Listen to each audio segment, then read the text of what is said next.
Assalamualaikum warahmatullahi wabarakatuh. Selamat pagi anak-anak.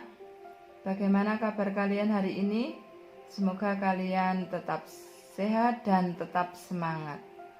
Anak-anak, Bu Pri kali ini akan menyampaikan materi tentang operasi penjumlahan bilangan bulat negatif. Yang kemarin anak-anak sudah belajar mengurutkan bilangan bulat negatif dan juga mengenai perbandingan.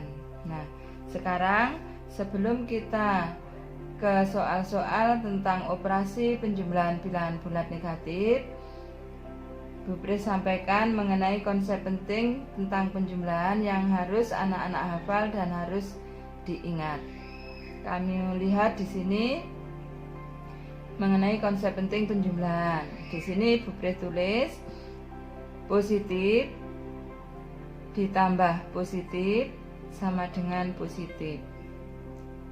Negatif ditambah negatif sama dengan negatif. Berikutnya positif ditambah negatif sama dengan, di sini sesuai dengan tanda yang dimiliki bilangan yang lebih besar. Artinya apabila bilangan yang lebih besar positif, maka hasilnya positif. Dan kalau bilangan yang lebih besar negatif, maka hasilnya negatif. Itu mengenai konsep penting penjumlahan yang perlu anak-anak ingat dan harus dihafal supaya mempermudah anak-anak menyelesaikan penjumlahan bilangan bulat negatif. Sekarang konsep yang kedua yang perlu diingat anak-anak dan harus dihafal yaitu mengenai konsep operasi bilangan. Di sini Bu Pri tulis positif ya, dikali positif sama dengan positif. Yang berikutnya positif dikali negatif sama dengan negatif.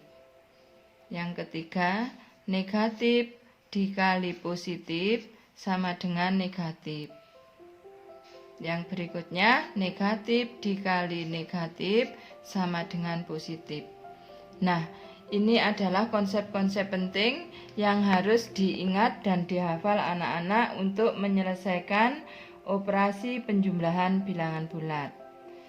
Sudah paham anak-anak? Ini yang perlu kalian ingat selalu mengenai konsep-konsep yang telah diberikan Bu Pri. Berikut kita beri contoh mengenai operasi penjumlahan bilangan bulat. Nah, sekarang kalian perhatikan di sini nomor 1, di sini Bu Pri tuliskan negatif 9 ditambah 7 sama dengan berapa? Nah, di sini punya hutang 9 dikembalikan 7, berarti masih punya hutang 2, negatif 2. Soal yang nomor 2 yaitu negatif 15 dikurangi 5 sama dengan, di sini bisa kita tulis punya hutang 15 ditambah hutang lagi 5 sama dengan negatif ditambah negatif, negatif. 15 ditambah 5 sama dengan 20. Jadi negatif 15 ditambah negatif 5 sama dengan negatif 20. Contoh yang ketiga, perhatikan anak-anak di sini contoh yang ketiga, 8 negatif kali negatif. Nah, ini bacanya apabila berdekatan, operasi bilangan yang berdekatan kita baca negatif kali negatif. Dalam kurung itu bisa dibaca kali ya. Negatif kali negatif itu ada positif. 8 ditambah 5 sama dengan 13. Contoh yang keempat yaitu negatif 2 dikurangi negatif 8 sama dengan, ini bisa kita tulis negatif 2 Di sini negatif berdekatan dengan negatif, berarti dibaca negatif kali negatif sama dengan positif 8. Sama dengan, nah di sini kalau ada negatif 2 ditambah 8, itu berarti untuk mempermudah anak-anak, misalkan saja punya hutang kelereng 2 dan anak-anak punya kelereng 8. Punya kelereng 8 diberikan ke temannya melunasi hutangnya tadi atau pinjamannya tadi 2. Berarti sisa berapa? Berarti sama dengan 8 dikurangi hutangnya 2, bisa menjadi 6. Jadi negatif 2 ditambah 8 itu sama dengan 6. Untuk yang nomor 5. Nomor 5 di sini negatif 6 ditambah 8. Negatif 6.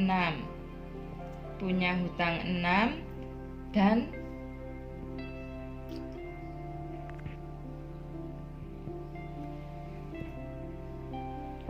punya hutang 6, ini bisa ditulis negatif 6 ditambah 8, itu bisa kita balik. Ini mengerjakannya biar mudah, yang banyak ditulis dulu. 8 dikurangi 6 sama dengan 2. Bisa seperti itu ya. Punyanya 8, punya anak-anak 8, lah punya pinjaman 6, berarti 8 dikurangi 6 sama dengan 2. Ini adalah contoh-contoh soal mengenai operasi penjumlahan bilangan bulat. Nah, mudah bukan untuk menyelesaikannya? Anak-anak bisa mencoba di soal-soal setelah memahami apa yang diterangkan Bu Pri ini. Nanti akan saya berikan soal-soal untuk diselesaikan anak-anak sebagai bahan untuk latihan, supaya anak-anak lebih memahami apa yang telah kita pelajari hari ini. Mungkin cukup sekian dulu pembelajaran kali ini. Akhirul kata, wassalamualaikum warahmatullahi wabarakatuh.